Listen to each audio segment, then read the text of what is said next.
આ ચેપ્ટરના અંત ભાગ તરફ આપણે હવે પ્રયાણ કરી રહ્યા છીએ, એટલે કે સ્વાધ્યાયના દાખલા નંબર 1.18 થી આગળના દાખલા આપણે જોઈએ છીએ.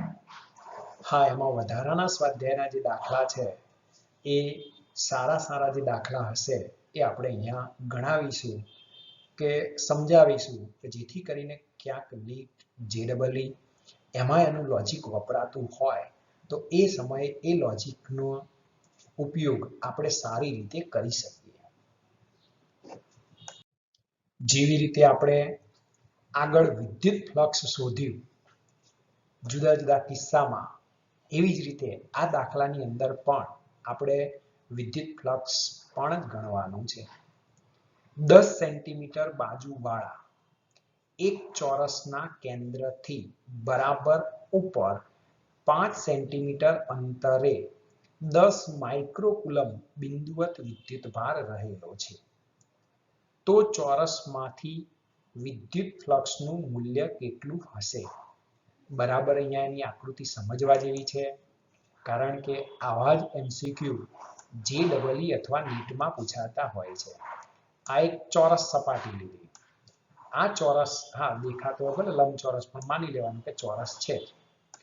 એની બરાબર ઉપર 5 સેન્ટીમીટર અહીંયા એક ધન વિદ્યુતભાર આપણે મૂકેલો છે કે જેને આપણે અત્યારે હાલ Q વડે દર્શાવીએ. Q ની કિંમત આપણે જોઈ શકીએ છીએ. તો કે આ ચોરસમાંથી પસાર થતું ફ્લક્સ કેટલું હશે? ઘણો બધો વિચાર થાય કે ફ્લક્સ ગણવા માટે તો કે phi બરાબર સદિશ E ડોટ સદિશ ds હોવું જોઈએ. બીજી વખત આપણને એમ થાય કે હવે શું કરીએ, તો બહુ સરસ મજાનું લોજિક અહીંયા લીધેલું છે કે આ જેવો ચોરસ છે એવા બીજા 5 ચોરસ તમે શોધી આવો. આપણી પાસે 6 પૂંઠા હોય સરખા, એમાં એક પૂંઠામાંથી પસાર થતો ફ્લક્સ શોધવાનું એવું કીધું. તો એણે શું કર્યું, તો કે બીજા 5 પૂંઠા અહીંયા આજુબાજુ આપણે બનાવી દઈએ તો એક સરસ મજાનો સમઘન થઈ જાય. હું આ લાલ રહેવા દઉં છું, બાકીના બધા આ રીતે દોરું છું. મેં હમણાં તમને કીધું કે અહીંયા કદાચ લંબઘન દેખાતો હોય તો લંબઘન માની લેવાનો, પણ છે સમઘન, કારણ કે આપણે દોરવામાં પહેલેથી નાનું મોટું દોર્યું હોય એટલે આપણને એ રીતના થાય. જો હવે સરસ મજાનો તમને સમઘન દેખાતો થઈ ગયો. હા, બિંદુવત વિદ્યુતભાર એક્ઝેક્ટ વચ્ચોવચ Q બિંદુએ છે, એટલે કે Q વિદ્યુતભાર છે. તો સ્વાભાવિક છે કે આ સમઘન સાથે સંકળાયેલું ફ્લક્સ આપણે લેતા હતા Q/ε0. હવે આપણે તો ચોરસમાંથી પસાર થતું ફ્લક્સ લેવું છે. તો કે ચોરસ કોઈ એક બાજુ લેવાની થાય તો કે છઠ્ઠો ભાગ થયો, તો કે Q/6ε0 થશે, એટલે 6 વડે ભાગી દેવાનું થાય. તો આ ચોરસમાંથી પસાર થતું ફ્લક્સ શોધી શકાય. જો ક્યાંથી ક્યાં લોજિક લીધું છે એ અગત્યની વસ્તુ છે.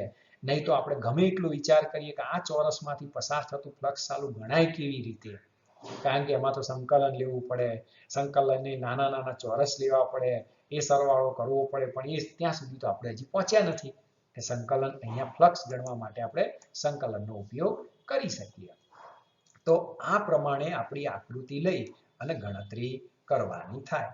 આમ જોવા જઈએ તો સાવ સરળ છે, પણ લોજિક એકવાર આપણને ખ્યાલ આવી જાય તો આપણે એનું સરળતાથી ગણતરી કરી શકીએ છીએ. તો કે Q બરાબર 10 માઇક્રોકુલમ, તો કે 10 ગુણ્યા 10 ની -6 કુલમ. ε0 8.85 ગુણ્યા 10 ની -12 કુલમ સ્ક્વેર પ્રતિ newton into metre square. Flux phi બરાબર શોધવાનું છે. તો કે 6 ચોરસ લઈ બંધ પૃષ્ઠ એટલે કે સમઘન ની રચના કરતા.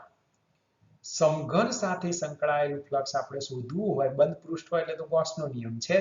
તો કે ગોસના નિયમ મુજબ phi બરાબર Q/ε0. Q ની કિંમત 10 માઇક્રોકુલમ છે, એટલે 10 ગુણ્યા 10 ની -6. ε0 શૂન્યાવકાશની પરમિટિવિટી, જેને શૂન્યાવકાશનો પરાવિદ્યુતાંક પણ કહે છે, વિદ્યુતાંક, એની કિંમત 8.85 ગુણ્યા 10 ની -12 કુલમ સ્ક્વેર પ્રતિ ન્યૂટન ઇન્ટુ મીટર સ્ક્વેર. આ બંનેનો ગુણોત્તર લઈએ છીએ તો કે 1.129 ગુણ્યા 10 ની 6 થાય છે. તો કે માટે phi બરાબર 1.13 ગુણ્યા 10 ની 6 ન્યૂટન ઇન્ટુ મીટર સ્ક્વેર પ્રતિ coulomb. Newton into metre square પ્રતિ કુલમ થાય. તો આ કિંમત આપણને મળી.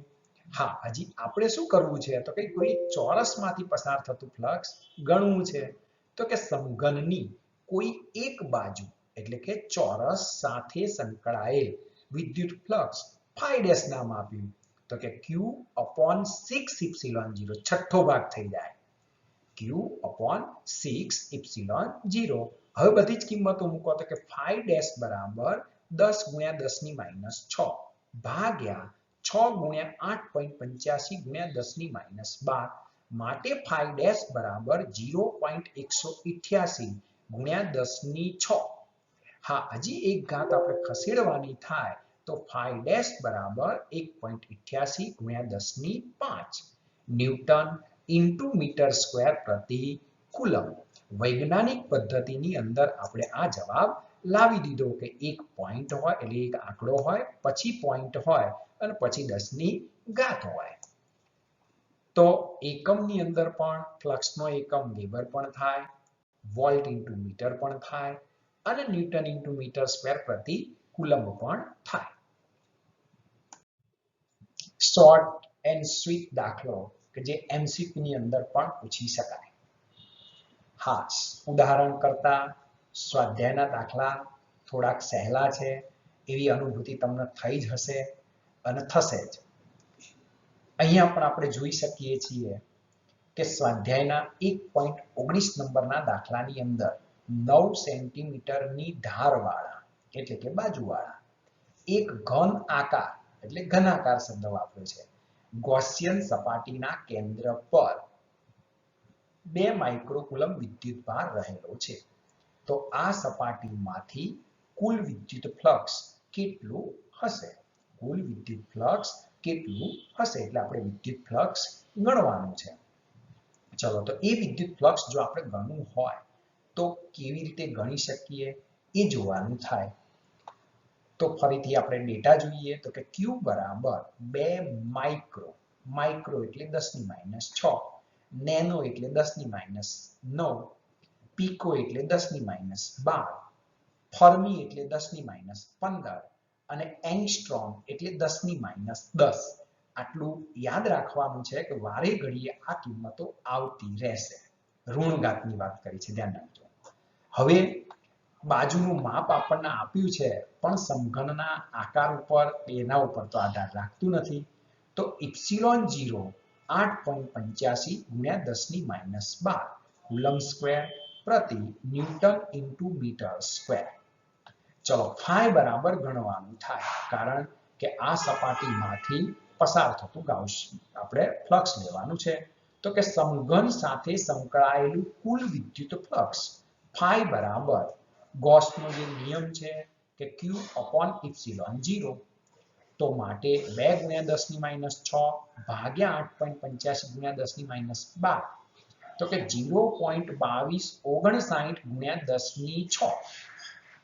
હજી આને આપણે વૈજ્ઞાનિક પદ્ધતિમાં ફેરવવું પડે તો માટે phi બરાબર 2.26 ગુણ્યા 10 ની 5 ન્યૂટન ઇન્ટુ મીટર સ્ક્વેર પ્રતિ કુલમ. શું આવ્યું તો કે વિદ્યુત ફ્લક્સ આપણું આવી ગયું કહેવાય. વૈજ્ઞાનિક પદ્ધતિની અંદર આપણો જવાબ પણ આવી ગયો કહેવાય. હવે આ દાખલાની અંદર રકમ આપણે પહેલા વાંચીએ એટલે આપણને ખ્યાલ આવે કે શું કહેવા માંગે છે. તો કે 10 સેન્ટીમીટર ત્રિજ્યા ધરાવતી ગોળાકાર ગૌસિયન સપાટીના કેન્દ્ર પર એક બિંદુવત વિદ્યુતભાર મૂકેલ છે. હવે તે સપાટીમાંથી -1 ગુણ્યા 10 ની minus 3 newton into metre square પ્રતિ કુલમ નું ફ્લક્સ પસાર થાય છે. તમે જોઈ શકો છો કે ફ્લક્સનું મૂલ્ય તમને ઋણ આપ્યું. ફ્લક્સનું મૂલ્ય તમને ઋણ આપ્યું. એનો અર્થ એવો થયો કે વિદ્યુત ક્ષેત્ર રેખાઓ એ સપાટીમાં અંદર દાખલ થતી હશે. હવે આપણે શું ગણવું છે તો કે જો ગૌસિયન સપાટીની ત્રિજ્યા બમણી કરવામાં આવી હોત તો સપાટીમાંથી કેટલું ફ્લક્સ પસાર થતું હશે. આ પણ એક લોજિકલ બાબત થઈ કે ભાઈ સમઘન જે હતો એ સમઘન થોડો મોટો કરો, ડબલ કરો, તો શું એમાંથી ક્ષેત્રરેખાની સંખ્યામાં વધારો થાય કે ના થાય? અને વધારો થાય તો જ ફ્લક્સમાં વધારો થશે, કે એટલું ને એટલું જ રહે છે. બિંદુવત વિદ્યુત ભારનું મૂલ્ય કેટલું હશે? બિંદુવત વિદ્યુત ભારનું મૂલ્ય કેટલું હશે? તો કે પહેલા તો અહીંયા phi બરાબર Q/ε0 પરથી કહી શકાય કે વિદ્યુત ફ્લક્સ ત્રિજ્યા પર આધારિત નથી, એટલે કે ફ્લક્સ પહેલા જેટલું જ રહેશે. ફ્લક્સ પહેલા જેટલું જ રહેશે. દાખલા તરીકે એક સમજાવી દઉં, સરસ મજાનું ઉદાહરણ આપીને, એટલે તમને ખ્યાલ આવે કે આ એક ગોળો છે. આ ગોળાની અંદર એક ધન વિદ્યુતભાર આપણે મૂકીએ છીએ કે જે પ્લસ Q વિદ્યુતભાર હોય. હવે આની સાથે સંકળાયેલું ફ્લક્સ કેટલું? તો આગળ પણ મેં તમને સમજાવેલું છે કે ગોસનો નિયમ છે, અને એ ગોસના નિયમ પરથી આપણે કહી શકીએ કે phi બરાબર Q/ε0. ચલો હું આ ફ્લક્સ ગણી કાઢી કહેવાય કે phi બરાબર Q/ε0. સમજો બરાબર. હવે શું કરીશ તો કે આ ગોળો, આ વિદ્યુતભાર એમના એમ જ રાખીશ, પણ એક સરસ મજાનો સમઘન લઈ લઈશ અને એ સમઘનની અંદર આ ગોળાને મૂકી દઈશ. એટલે હું અહીંયા સમઘનની અંદર છે એવી રીતે આ ગોળો મૂકીએ છીએ. થોડુંક આમ આઈડિયા રાખવાનો છે કે આ વસ્તુ સમઘનની અંદર છે, એટલે હું અહીંયા ડેશ ડેશ ડેશ કરું, પણ આ પાછળ તો દેખાય નહીં, આપણે ખ્યાલ છે એ પ્રમાણે. તો આને આપણે આમ લઈ લઈએ. હવે જો આની સાથે હું આને જોડી દઉં તો આપણને એવું લાગે કે આ ગોળો છે એ સમઘનની અંદર આવી ગયો. સ્વાભાવિક છે કે સમઘનની અંદર રહેલો ગોળો હોય તો કે આ સમઘન સાથે સંકળાયેલું ફ્લક્સ કેટલું? તો એના એ જ જવાબ આવે, કારણ કે સમઘન વડે ઘેરાતો વિદ્યુતભાર તો Q ના Q જ રહ્યો, એમાં તો કોઈ ફેરફાર થયો નહીં. તો Q/ε0 જ આપણો જવાબ બનશે. કારણ, અને બીજી રીતે કે Q ધન વિદ્યુતભાર છે, એટલે વિદ્યુત ક્ષેત્ર રેખાઓ બહાર નીકળતી દિશામાં હોય.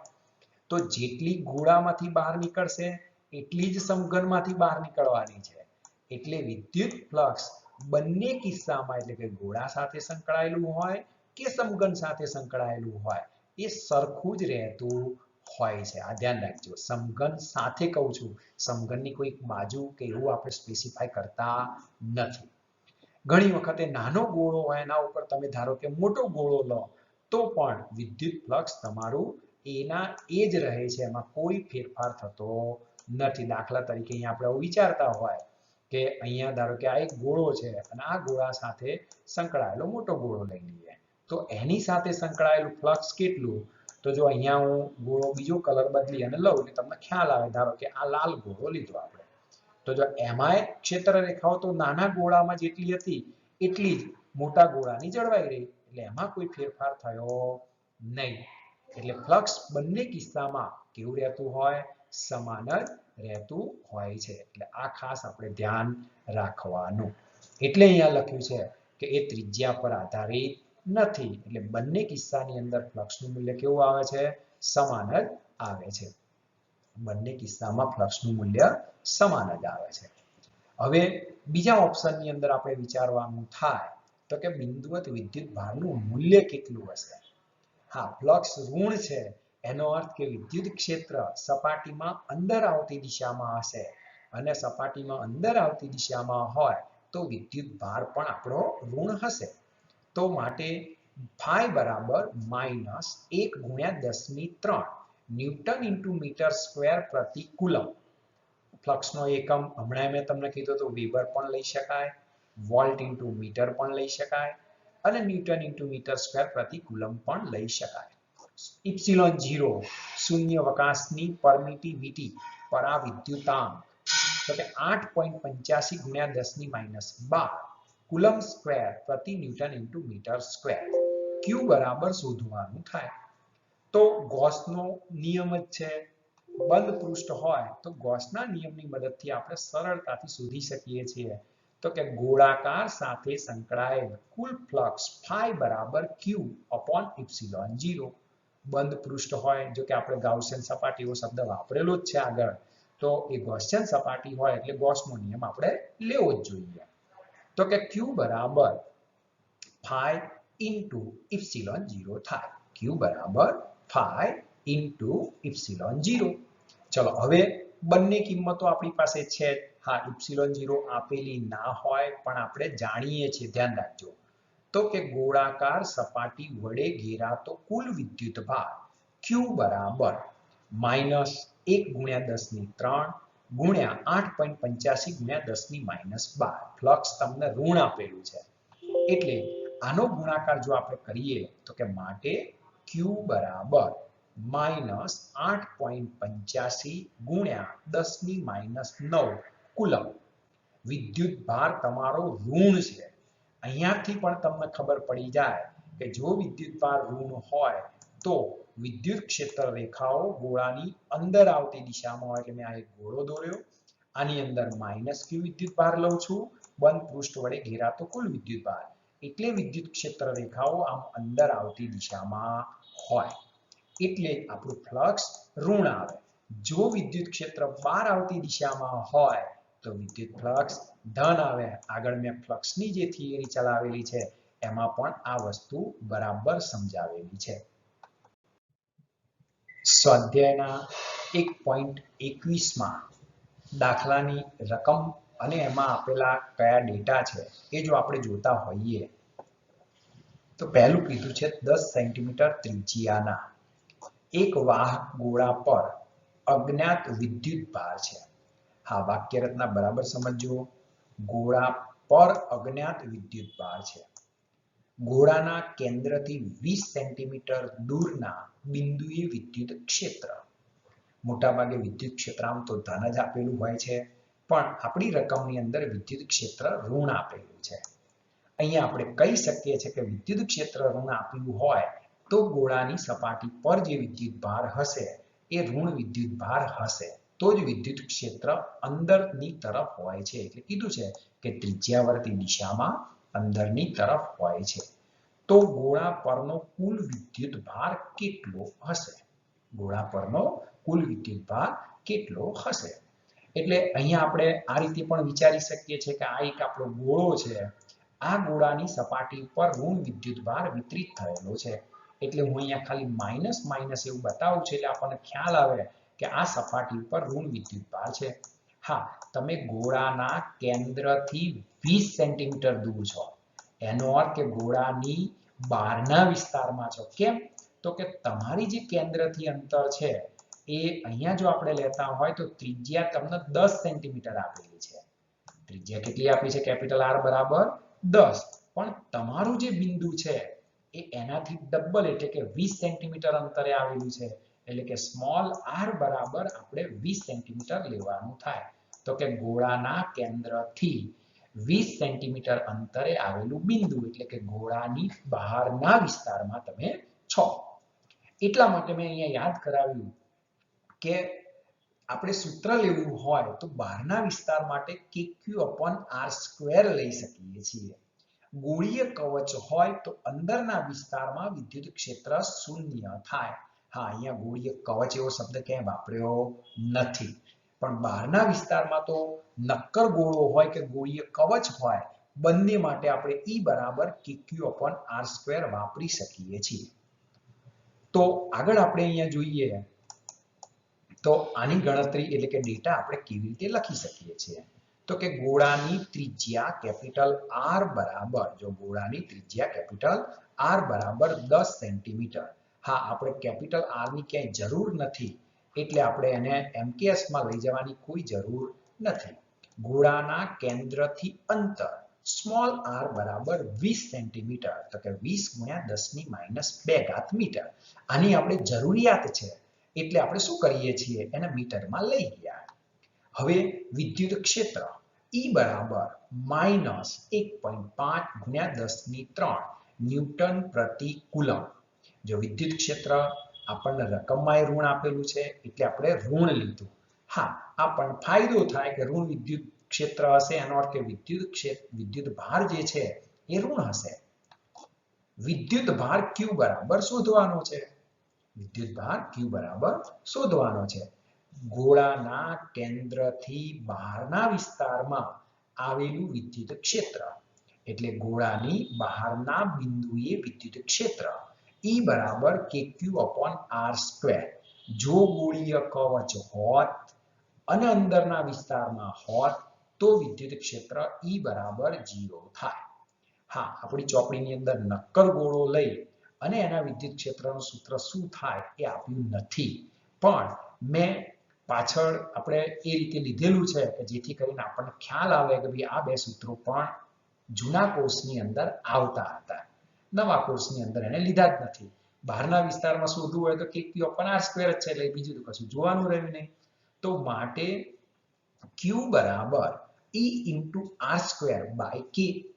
હા, E એટલે વિદ્યુત ક્ષેત્ર, r એટલે અંતર, આપેલા ગોળાના કેન્દ્રથી આપેલા બિંદુનું અંતર, k એટલે તો સપ્રમાણતાનો અચળાંક કે જેની કિંમત 9 × 10⁹ થાય છે.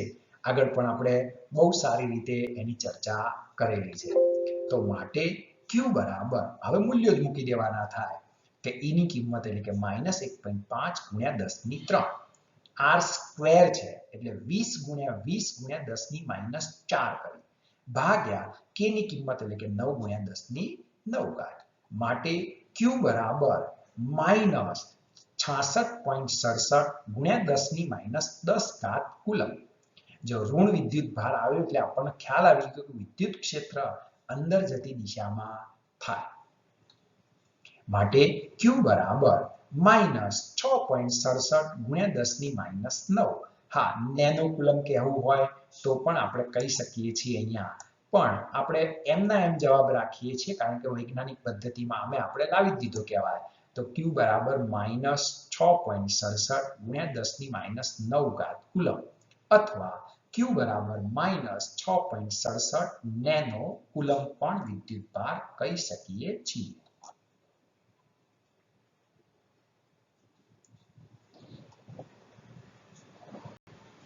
સ્વાધ્યાયના 1.22 નંબરના દાખલાની અંદર પહેલા આપણે રકમ જોઈએ એટલે આપણને થોડો ખ્યાલ આવે કે શું કહેવા માંગે છે. તો કે 2.4 મીટરનો વ્યાસ ધરાવતા એક સમાન વિદ્યુત ભારિત ગોળા પર વિદ્યુત ભારની પૃષ્ઠ ઘનતા. આ પૃષ્ઠ ઘનતા પરથી આપણને ખ્યાલ આવે કે વિદ્યુત ભાર છે માત્ર સપાટી પર જ વિતરિત થયેલો હશે તો જ આપણે એની પૃષ્ઠ ઘનતા લઈ શકીએ છીએ. જો કદ ઘનતા હોય તો વિદ્યુત ભાર ગોળાની અંદર સતત વિતરિત થયેલો હોય, પણ અત્યારે હાલ પૃષ્ઠ ઘનતા આપેલું છે, એનો અર્થ કે વિદ્યુત ભાર ગોળાની સપાટી પર વિતરિત થયેલો છે. અને કેટલો છે? તો કે 80 માઇક્રોકુલમ પ્રતિ મીટર સ્ક્વેર. હા, માઇક્રો છે એનું રૂપાંતરણ કરવું પડશે. કુલમ પ્રતિ મીટર સ્ક્વેર એનો રેગ્યુલર એકમ કહેવાય. તો ગોળા પરનો વિદ્યુત ભાર એટલે કે q શોધો. અને બીજું, ગોળાની સપાટીમાંથી બહાર જતું વિદ્યુત ફ્લક્સ કેટલું હશે? બહાર જતું વિદ્યુત ફ્લક્સ કેટલું હશે એટલે આપણે ફ્લક્સ ગણવાનું થાય. તો કે વ્યાસ d બરાબર 2.4 મીટર આપ્યું છે, તો સ્વાભાવિક છે કે એનું રૂપાંતરણ આપણે ત્રિજ્યામાં કરવું જોઈએ. હા, બંને MKS એકમ છે એટલે બીજો કોઈ પ્રશ્ન નથી. માટે ત્રિજ્યા r બરાબર 1.2 મીટર.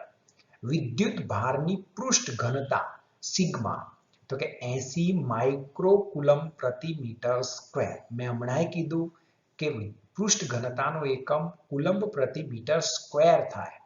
આગળ જે પૂર્વક લીધેલો છે માઇક્રો, એનું રૂપાંતરણ આપણે લખવું જોઈએ એટલે આપણે લખ્યું 80 × 10⁻⁶ કુલમ્બ પ્રતિ મીટર સ્ક્વેર. ચલો, એ લખ્યા પછી આપણે શું જોઈએ છીએ? તો કે ગોળા પરનો વિદ્યુત ભાર q શોધવાનો છે. તો વિદ્યુત ભારની પૃષ્ઠ ઘનતાનું સૂત્ર સિગ્મા બરાબર ΔQ/ΔS પણ લખતા હતા. મેં તમને આગળ પણ કીધું હતું કે જો એને નાના નાના ટુકડાની અંદર વિભાજિત કરવાનું થાય તો ΔS લેવાનું થાય. અહીંયા તો આખા ગોળાની સપાટી આપણે લઈ લઈએ છીએ એટલે S લઈએ છીએ. આગળ પણ એવું સમજાવેલું છે કે S ની જગ્યાએ આપણે કેપિટલ A પણ લખી શકીએ છીએ. ક્યાંક દર્પણ અથવા જુદા કોઈ મટીરીયલની અંદર તમે જુઓ તો S ની જગ્યાએ A પણ લખેલું હોય. S એટલે સરફેસ, સરફેસ એટલે સપાટીનું ક્ષેત્રફળ, A એટલે એરિયા, એરિયા એટલે સપાટીનું ક્ષેત્રફળ થાય. પાછળ છઠ્ઠા પાઠથી એને પાછું એ લીધેલું જ છે એટલે આપણને ડાઉટ ના જાય એટલે વારે ઘડીએ આપણે સમજાવીએ છીએ કે S પણ લઈ શકાય એ પણ લઈ શકાય. ચલો આપણે તો આમાંથી Q ના સૂત્રનો કરતા બનાવવો પડશે તો કે માટે ગોળા પરનો વિદ્યુત ભાર Q બરાબર સિગ્મા ઇન્ટુ S. S એટલે ગોળાની સપાટીનું ક્ષેત્રફળ કે જે આપણને 4πr² આપશે તો કે માટે Q બરાબર સિગ્મા ગુણ્યા 4πr². આગળ પણ મેં તમને સમજાવેલું છે કે ક્ષેત્રફળના સૂત્રો અમુક આપણા જે આકારો છે એ આપણને યાદ રહેવા જોઈએ. તો ગોળાની સપાટીનું ક્ષેત્રફળ 4πr². મોટાભાગે અહીંયા વિદ્યાર્થીઓ ભૂલ ઘણી વખતે કરતા હોય છે કે πr² લખી દે. πr² એ વર્તુળ થાય, દ્વિપારિમાણિક આકૃતિ થાય, જ્યારે ગોળો એ 3D થાય, ત્રિપારિમાણિક આકૃતિ થાય અને એનું ક્ષેત્રફળ 4πr² થાય. આ ખાસ ધ્યાન રાખવાનું. તો કે માટે Q બરાબર 80 ગુણ્યા 10⁻6 ગુણ્યા 4 ગુણ્યા પાઈની કિંમત 3.14 ગુણ્યા r² છે એટલે કે 1.2 ગુણ્યા 1.2. હા, તો Q નો ગુણાકાર કરી દઈએ તો 1446.91 ગુણ્યા 10⁻6. આનું વૈજ્ઞાનિક પદ્ધતિમાં રૂપાંતરણ કરી દઈએ તો કે 1.45 ગુણ્યા 10⁻3 કુલમ. આ આપણો ગોળા પરનો વિદ્યુત ભાર આવી ગયો. હજી આપણે તો ફ્લક્સ પણ ગણવું છે. ગોળો હોય તો બંધ પૃષ્ઠ કહેવાય અને બંધ પૃષ્ઠ હોય તો ગૌસનો નિયમ છે જ વિદ્યુત ફ્લક્સ ગણવા માટેનો. તો કે ગોળાની સપાટીમાંથી બહાર નીકળતું ફ્લક્સ ફાઈ બરાબર Q/ε0 ગૌસનો નિયમ લીધેલો છે અને આ નિયમ પરથી જો આપણે ગણતરી કરતા હોય તો કે ફાઈ બરાબર Q ની કિંમત 1.45 ગુણ્યા 10⁻3 ભાગ્યા ε0 શૂન્યાવકાશની પરમિટિવિટી અથવા પરાવિદ્યુતાંક ગુજરાતી શબ્દ તો કે 8.85 ગુણ્યા 10⁻12.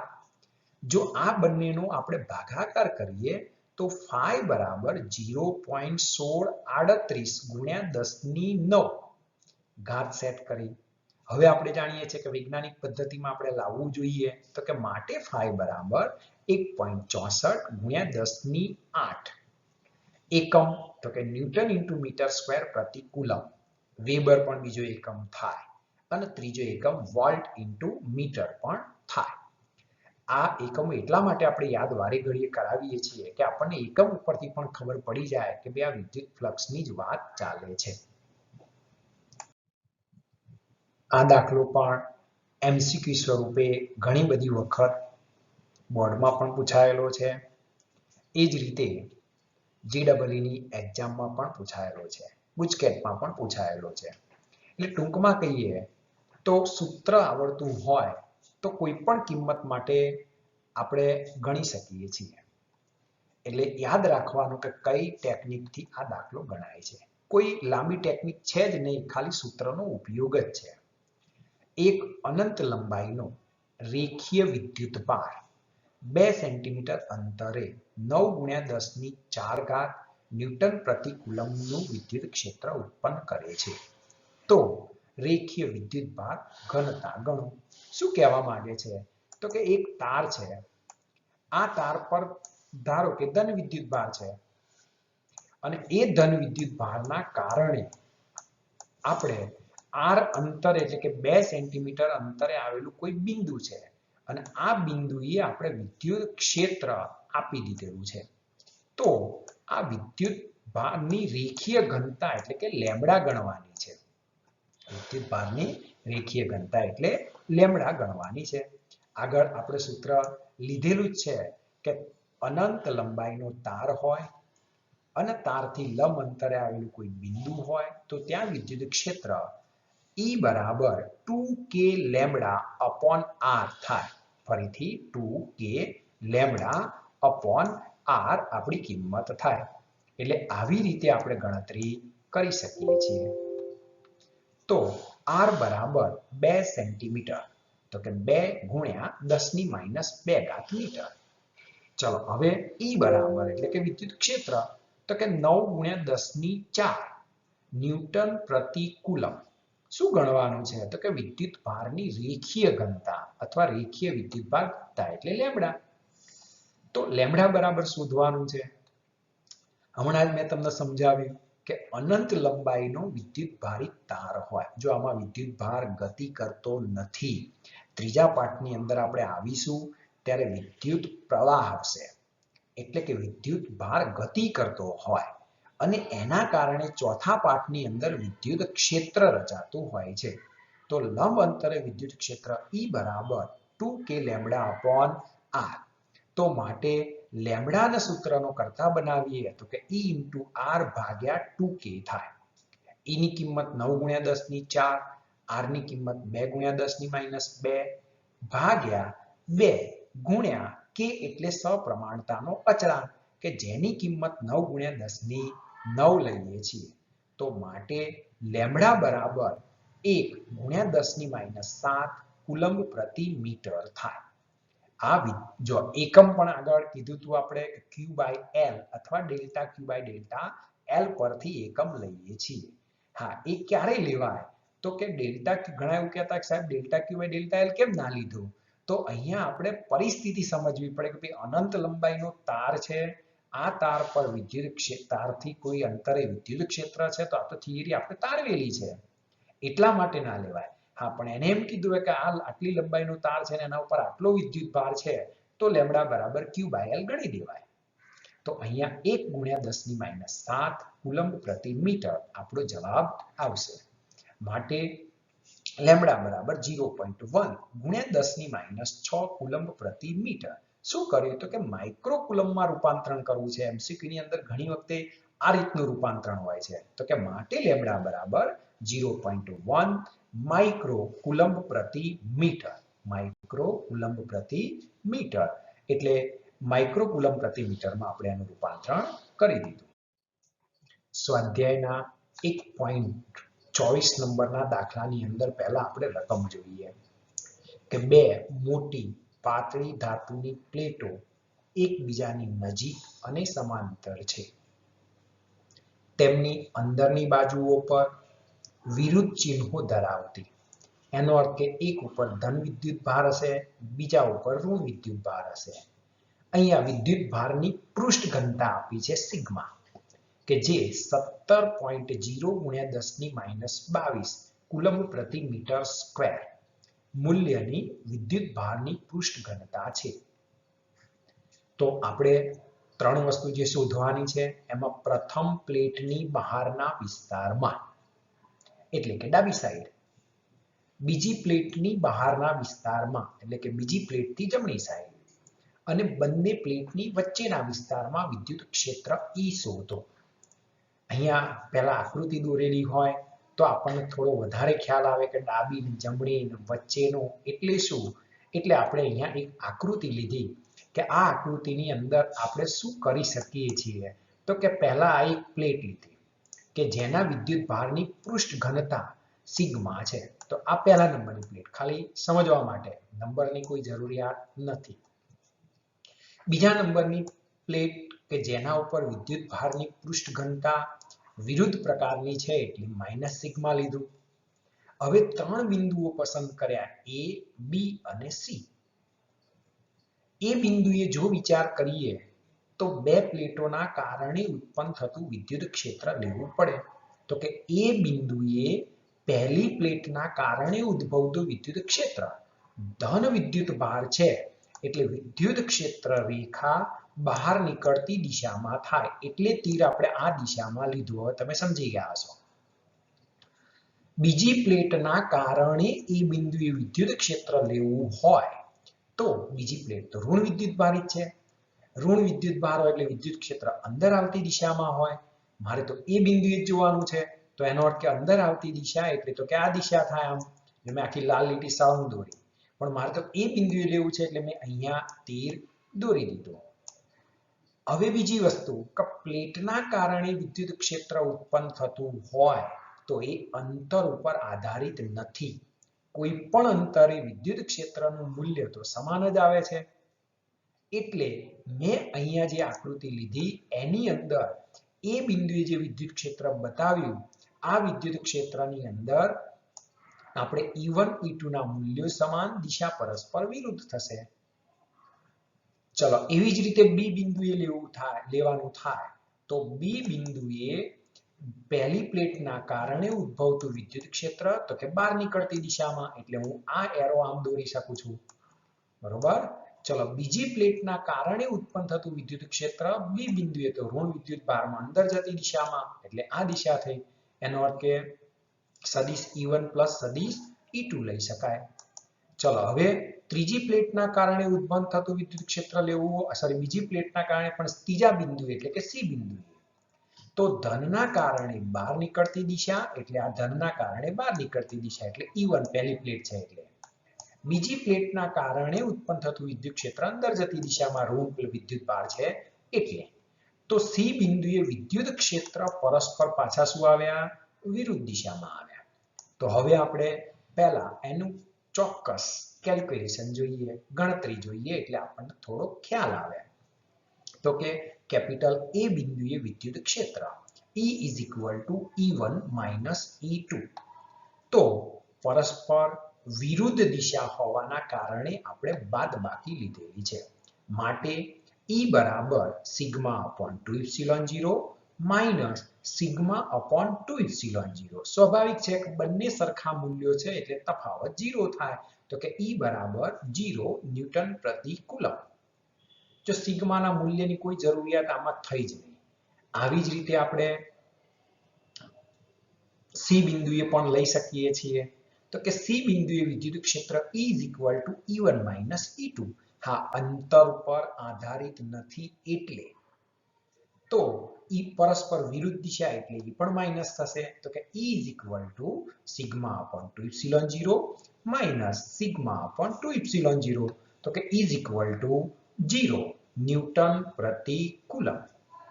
હવે વચ્ચેનું બિંદુ આપણે બાકી રાખ્યું કેમ? કારણ કે એનું મૂલ્ય શૂન્ય નહીં થાય, કારણ કે બંનેની દિશા એક જ છે એટલે. તો કે સી બિંદુએ સોરી બી બિંદુએ વિદ્યુત ક્ષેત્ર E is equal to તો કે E1 plus E2 બંનેની દિશા એક જ છે. એક જ દિશા હોય તો સરવાળો, વિરુદ્ધ દિશા હોય તો બાદબાકી, જુદી જુદી દિશાઓ હોય તો સમાંતર બાજુ ચતુષ્કોણ E is equal to વર્ગમૂળમાં E1 સ્ક્વેર વત્તા E2 સ્ક્વેર વત્તા 2E1 E2 cos થીટા. આગળનું સૂત્ર પણ તમને યાદ હશે. જે સદિશ રાશિ હોય અને જુદી જુદી દિશામાં જતા હોય તો અહીંયા આપણે લખવાનું થાય તો કે માટે E is equal to sigma upon epsilon 0 sorry sigma upon 2 epsilon 0 વત્તા સિગ્મા upon 2 એપ્સિલોન 0. માટે 2 નીકળી જશે તો કે સિગ્મા upon એપ્સિલોન 0 થાય. હવે સિગ્માની કિંમતની જરૂરિયાત ઊભી થઈ. એપ્સિલોન 0 ની કિંમત તો આપણે જાણીએ છીએ અને આ બંનેનો જો ભાગાકાર લઈએ તો કે 1.92 ગુણ્યા 10 ની માઈનસ 10 ન્યૂટન પ્રતિ કુલમ મળે છે. કેટલીક વાર MCQ ની અંદર આપણને પૂરા ડેટા આપેલા હોય નહીં અને છતાંય જવાબ લાવવાનો હોય. તો એવો આ એક દાખલો છે કે જેની મદદથી તમને એવો ખ્યાલ આવે કે કેવી રીતે આપણે જવાબ લાવીએ છીએ. કેટલાક ડેટા મિસિંગ હોય અને છતાં એ ડેટાનો આપણે ઉપયોગ કરવાનો થાય. વધારાના સ્વાધ્યાયનો દાખલો છે, પરંતુ આપણે અહીંયા નીટ અને JEE માટે આ દાખલાને અહીંયા ધ્યાનમાં લીધેલો છે, કારણ કે આપણને લોજિક પણ ખ્યાલ આવે. તો સ્વાધ્યાયના 1.25માં દાખલાની અંદર આપણે જો જોઈએ તો મિલિકન વૈજ્ઞાનિકનું નામ છે. મિલિકન નામના વૈજ્ઞાનિકે સૌ પ્રથમ ઇલેક્ટ્રોન પરનો વિદ્યુત ભાર અને એના દળનો ગુણોત્તર શોધી કાઢેલો છે. જે થોમ્સને ઇલેક્ટ્રોનની શોધ કરી પણ એનો વિદ્યુત ભાર અને દળના ગુણોત્તરનું મૂલ્ય સૌપ્રથમ મિલિકન નામના વૈજ્ઞાનિકે શોધેલું હતું. એનો આમ તો આગળના ધોરણોમાં પ્રયોગ આવે છે, જો કે આપણે 12મા ધોરણમાં છે નહીં, કારણ કે એની અંદર બેટરીના વોલ્ટેજ લાગુ પાડવાના છે અને સીધા 220 વોલ્ટ છે, એટલે એ પ્રયોગ આગળના ધોરણમાં રાખેલો છે. હવે એની અંદર આપણી રકમ શું કહેવા માંગે છે તો કે 12 વધારાના ઇલેક્ટ્રોન ધરાવતું. એનો અર્થ કે n બરાબર 12 છે. બીજું વિદ્યુત ક્ષેત્ર આપ્યું છે 2.55 ગુણ્યા 10 ની 4 ઘાત. સમાન વિદ્યુત ક્ષેત્રની અસર હેઠળ સ્થિર રાખવામાં આવ્યું છે. જો ઓઇલની ઘનતા 1.26 ગ્રામ પ્રતિ સેન્ટીમીટર ક્યુબ હોય, તમે જુઓ કે ઘનતા આપણને CGS માં આપી છે, જ્યારે વિદ્યુત ક્ષેત્ર તો એનો એકમ આપણને આપ્યો છે ન્યૂટન પ્રતિ કુલમ. તો તે ડ્રોપની ત્રિજ્યા શોધો. આપણે બૂંદ જે છે એની ત્રિજ્યા શોધવાની છે. હા, અહીંયા ગુરુત્વ પ્રવેગ સ્મોલ g ની કિંમત 9.81 લેવાની કીધી છે અને વિદ્યુત ભારનું મૂલ્ય જો કે ના આપ્યું હોય તો પણ આપણે લખીએ છીએ 1.6 × 10 - 19 કુલમ, કારણ કે ઇલેક્ટ્રોન પર વિદ્યુત ભારનું મૂલ્ય આટલું જ થાય. ચલો હજી આપણે કેવી રીતે ગણવાનું છે એ જોવાનું થાય. તો કે n = 12 વધારાના ઇલેક્ટ્રોન એવો શબ્દ વાપર્યો છે, એટલે નંબર્સ ઓફ ઇલેક્ટ્રોન્સ કહેવાય. વિદ્યુત ક્ષેત્ર E 2.55 × 10⁴ ન્યૂટન પ્રતિ કુલમ. ઘનતા, હવે આને આપણે MKS માં ફેરવવી પડશે. કેવી રીતે ફેરવીએ છીએ એ અહીંયા જોઈએ. તો કે ρ = 1.26 × 10³ કિલોગ્રામ પ્રતિ મીટર ક્યુબ. કેવી રીતે લીધું? તો જો અહીંયા 1.26 છે, ગ્રામની જગ્યાએ હું કિલોગ્રામ લખતો હોઉં તો ગુણ્યા 10⁻³ kg લખાય. આ ખાસ ધ્યાન રાખજો. હા, -3 kg એનો અર્થ કે નાના એકમમાંથી હું મોટા એકમમાં ગયો છું, ગ્રામમાંથી કિલોગ્રામમાં ગયો, ભાગ્યા સેન્ટીમીટર ક્યુબ છે. સેન્ટીમીટરનું મીટરમાં જો રૂપાંતરણ કરતો હોય તો 10⁻² મીટર થાય. અને એને આપણે 3 ઘાત લેવાની છે, કારણ કે ક્યુબ છે. મેં ખાલી સેન્ટીમીટરની જગ્યાએ મીટર લખ્યું. તો કે 10⁻² મીટરની 3 ઘાત, તો કે 10⁻6 મીટર ક્યુબ. આ -6 છે અને તમે ઉપર લઈ જશો એટલે 10⁻6 થશે. આ 10⁻6 જે છે એમાંથી -3 બાદ થશે, એટલે આપણો જવાબ જે છે એ કયો બન્યો? તો કે 10⁻3 1.26 તો એમના એમ જ રહ્યા, કિલોગ્રામ પ્રતિ મીટર ક્યુબ થયું. ચલો હજી આપણને g ની કિંમત આપી છે 9.81 મીટર પ્રતિ સેકન્ડ સ્ક્વેર. શું શોધવાનું છે? તો કે બૂંદની અથવા તો કે ડ્રોપની ત્રિજ્યા શોધો. ડ્રોપ એટલે બૂંદ, ઓઇલનું બૂંદ છે કે એની ત્રિજ્યા r બરાબર શોધવાનું છે. હવે અહીંયા એક લોજિક છે, એ પણ આપણે થોડુંક સમજવું જોઈએ કે આ કિંમત આપણને કેવી રીતે મળશે. તો એવું કીધું છે કે વિદ્યુત ક્ષેત્રની અસર હેઠળ આ જે ડ્રોપ છે એને સ્થિર રાખવામાં આવ્યું છે. તો અહીંયા આપણે બૂંદ દોરીએ છીએ. આ બૂંદ પર કેટલો વિદ્યુત ભાર છે? તો કે 12 ઇલેક્ટ્રોન જેટલો, એટલે Q = Ne, n = 12 લઈશું. હા, બૂંદને પોતાનું કંઈક તો દળ હોય જ, અને એ દળના કારણે એના ઉપર એક બળ લાગતું હોય કે જેને આપણે વજન બળ કહીએ છીએ, કે જે mg હોય. ચલો હવે એટલું જ બળ જો ઉપરની દિશામાં કોઈક રીતે પૂરું પાડવામાં આવે તો આ બૂંદ છે હવામાં સ્થિર ના સ્થિર રહે. તો શું કરવું જોઈએ? તો કે વિદ્યુતીય બળ લાગુ પાડવું છે, એટલે મારે વિદ્યુત ક્ષેત્ર ઉત્પન્ન કરવું જોઈએ. તો દાખલા તરીકે આવી કોઈ મોટી પ્લેટ લઈ લો અને આ પ્લેટ ધન વિદ્યુત ભારિત છે એવું માની લઈએ, તો એના કારણે વિદ્યુત ક્ષેત્ર ઉત્પન્ન થાય. પ્લેટના કારણે ઉત્પન્ન થતું વિદ્યુત ક્ષેત્ર તો કે σ/2 ε0 આપણું સૂત્ર છે. હા, એની અત્યારે હાલ કોઈ જરૂર નથી, પણ વિદ્યુત ક્ષેત્ર તો આપણને આપી દીધેલું છે. તો કે આ વિદ્યુત ક્ષેત્ર ઉત્પન્ન થયું કઈ દિશામાં? તો કે ઉપરની દિશામાં. હવે ધન વિદ્યુત ભાર છે એટલે વિદ્યુત ક્ષેત્ર ની દિશામાં બળ લાગતું હશે, એટલે પરિણામે q વિદ્યુત ભાર લીધો છે એટલે તો આ જે છે ઉપરની દિશામાં તમને વિદ્યુતીય બળ મળશે QE. હા, બંનેમાંથી કોઈ એક પણ બળનું મૂલ્ય વધી જાય તો એ દિશામાં આ બૂંદ ગતિ કરે. પણ આપણે એવું અહીંયા માની લઈએ છીએ કે બંને વિદ્યુત ભારો બંને બળો સમાન છે, એટલે બૂંદ છે સ્થિર છે. કેમ? તો આપણને રકમમાં કીધું છે. જો હું રાઉન્ડ કરું છું એટલે તમને ખ્યાલ આવે કે હેઠળ સ્થિર રાખવામાં આવ્યું છે, વિદ્યુત ક્ષેત્રની અસર હેઠળ સ્થિર રાખવામાં આવ્યું છે. તો એનો અર્થ કે બંને બળો સમાન થશે. એટલે આપણે અહીંયા લોજિક લીધું કે F = mg વજન બળ અને F = QE વિદ્યુતીય બળ. પરથી બંને બળો સમાન થયા તો સ્થિર સંતુલન સ્થિતિમાં રહે. તો કે QE = mg. હા, મને m નથી આપ્યો એટલે ઘનતા આપેલી છે, તો એના ઉપરથી મારા સૂત્રને કરતા બનાવવું હોય તો કે ઘનતા ρ બરાબર દળ m ભાગ્યા કદ v. બુંદ છે એટલે પાણીનો ગોળો કહેવાય અથવા ઓઇલનો ગોળો કહેવાય. તો એનું કદ 4/3 પાઈ r ઘન થાય. એનું કદ 4/3 પાઈ r ઘન થશે. એટલે અહીંયા 4/3 પાઈ r ઘન મૂકી દઈએ. m ના સૂત્રનો કરતા બનાવી દીધો એટલે 4/3 પાઈ r ઘન ઇન્ટુ ρ. જી તો છે ઇઝ ઇક્વલ ટુ q બરાબર ne મૂકીએ એટલે ne ઇન્ટુ કેપિટલ E થાય. આમાંથી આપણે r ઘનને સૂત્રનો કરતા બનાવવાનો થાય.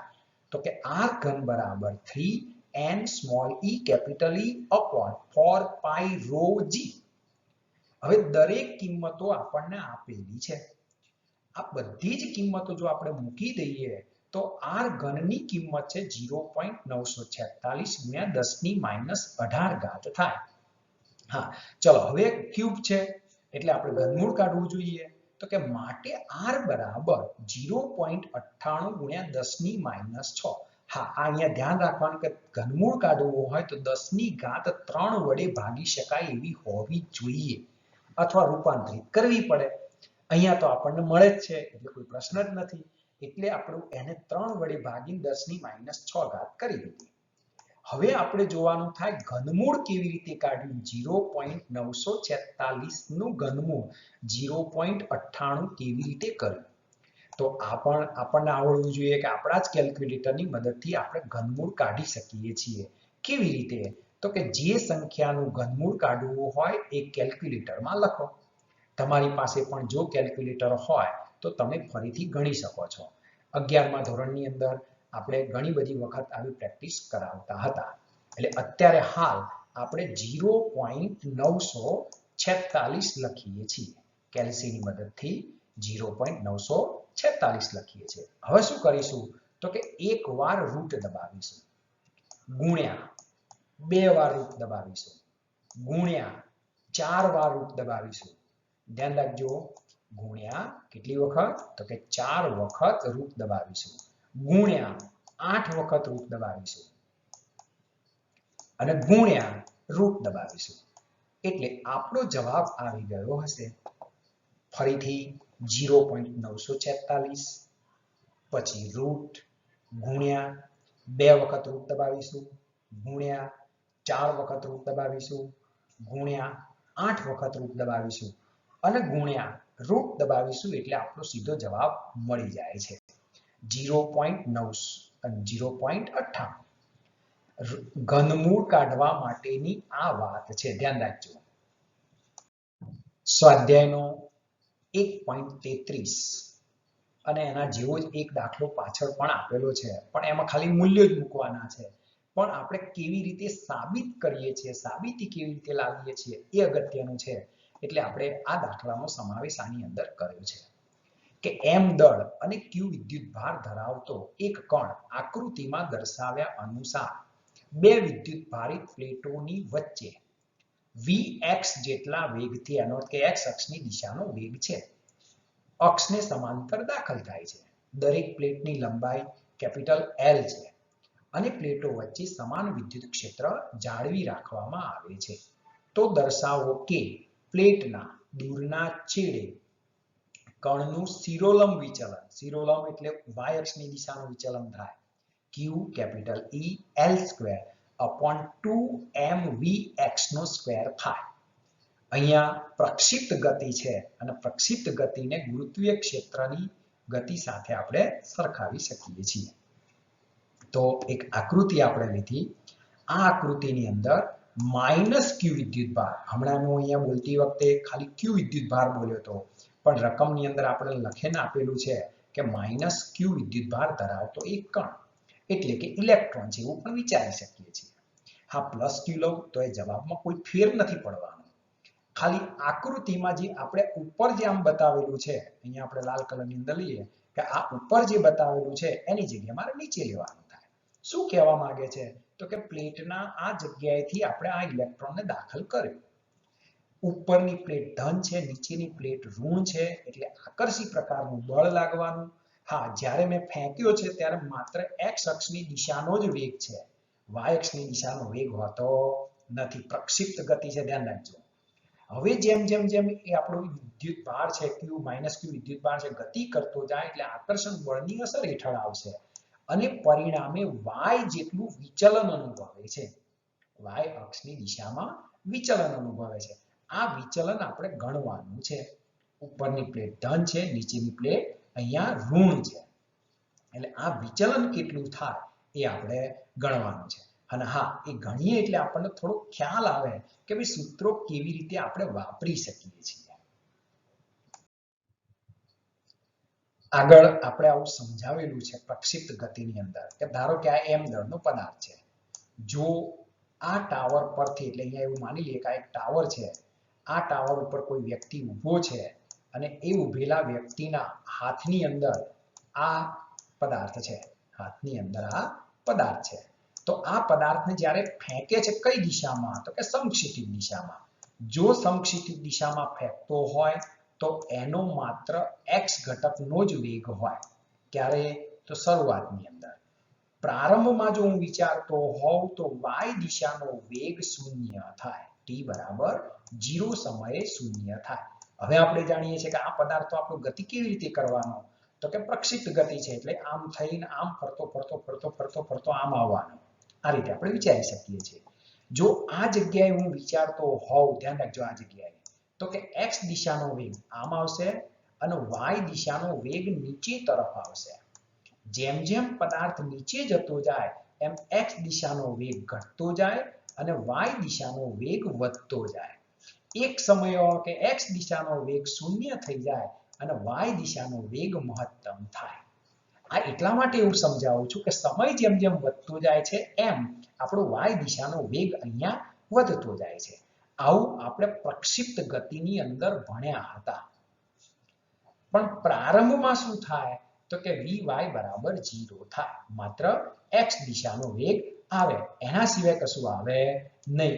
એવું આપણે પ્રારંભમાં એટલે પ્રક્ષિપ્ત ગતિની અંદર ભણેલા હતા. તો અહીંયા આપણે એવું વિચારવાનું થાય તો વિદ્યુત ભારનો પ્રારંભિક વેગનો x ઘટક, પ્રારંભિક શબ્દ વાપર્યો છે એટલે v0x લીધું, તો કે vx આપ્યું છે રકમમાં. અને પ્રારંભિક વેગનો y ઘટક એટલે કે v0y બરાબર 0 થાય. પેલું v0y બરાબર શું થાય? 0. વિદ્યુત ભાર પર લાગતું બળ F બરાબર q * E. કોઈ પણ વિદ્યુત ભારિત કણને E જેટલા વિદ્યુત ક્ષેત્રમાં મૂકવામાં આવે ત્યારે લાગતું બળ F બરાબર QE થાય. આગળ પણ આપણે લીધું, જો પ્રવેગ ગણવો હોય તો ma બરાબર QE, કારણ કે વિદ્યુત ભારને પ્રવેગ ઉત્પન્ન થાય જેવું વિદ્યુત ક્ષેત્રમાં મૂકો ત્યારે. તો માટે પ્રવેગ A બરાબર QE/m. આ પ્રવેગનું સૂત્ર થયું કહેવાય. Q એટલે વિદ્યુત ભાર, E એટલે વિદ્યુત ક્ષેત્ર, m એટલે જે તે વિદ્યુત ભારનું દળ. જો ઇલેક્ટ્રોન હોય તો 9.11 × 10⁻31 લેવું જોઈએ. હવે y અક્ષ પરનું વિચલન, કારણ કે આપણો પદાર્થ તો ગતિ કરતો જાય છે અને ગતિ કરતો જાય એમ y અક્ષ તરફ ખસતો જાય છે. હમણાં આકૃતિ આપણે દોરી. તો y અક્ષ પરનું વિચલન ગણવું હોય તો કે y બરાબર v0y * t + 1/2 at². શું કર્યું મેં? તો કે y અક્ષ પરનું સમીકરણ લીધું. હા, ઘણી વખતે x બરાબર v0t + 1/2 at² પણ લઈએ છીએ. અહીંયા y અક્ષના જ મેં ઘટકો લીધા. દ્વિપારિમાણિક ગતિની અંદર આપણે સમીકરણો લખીએ છીએ, ઘટકો પાડીને એમાંનું આ બીજા નંબરનું સમીકરણ લીધું. તો y - y0 લખતા હોય એટલે ઉગમ બિંદુએ 0 થઈ જાય એટલે સીધું y લખ્યું. તો કે y બરાબર 0 + 1/2 એની જગ્યાએ QE/m * t². જો ફરીથી પ્રવેગની કિંમત મૂકી. અહીંયા ઘણી વખતે આપણને થોડોક ડાઉટ જાય કે આ સમીકરણ ડાયરેક્ટ કેવી રીતે આવ્યું? તો આમ આ સમીકરણ આપણે આ રીતનું લખીએ છીએ કે x - x0, જે 4 માર્ક્સના દાખલા હતા લાંબા ચોથા ચેપ્ટરની અંદર, એમાં આ સમીકરણનો આપણે ઉપયોગ કરતા હતા કે x - x0 બરાબર v0 * x, આ v0x એટલે વેગ, પ્રારંભિક વેગનો x ઘટક, * t + 1/2 ax નો અર્થ કરતા હતા પ્રવેગનો x ઘટક, t².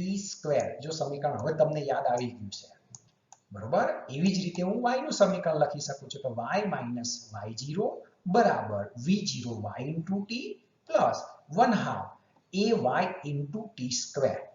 પદાર્થને જો ઉગમ બિંદુથી ના ફેંકેલો હોય તો તમારે x0 કે y0 ની કિંમત આવે, પણ મોટા ભાગના કિસ્સામાં x0 અને y0 0 જ હોય.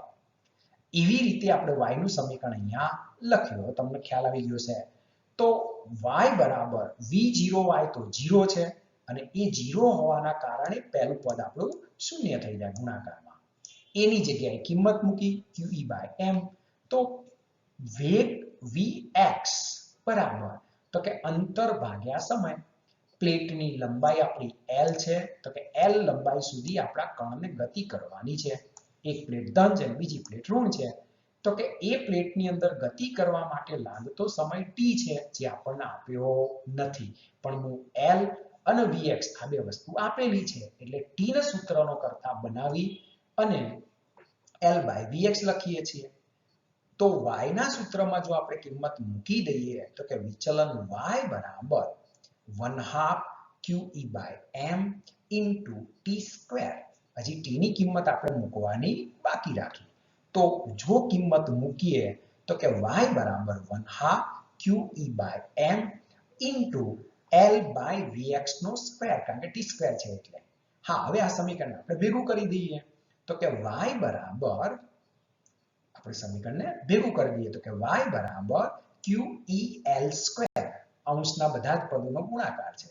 છેદની અંદર 2mvx નો સ્ક્વેર. તો આટલું વિચલન આપણું થાય કણનું કે જે y અક્ષ પરનું અંતર દર્શાવે છે.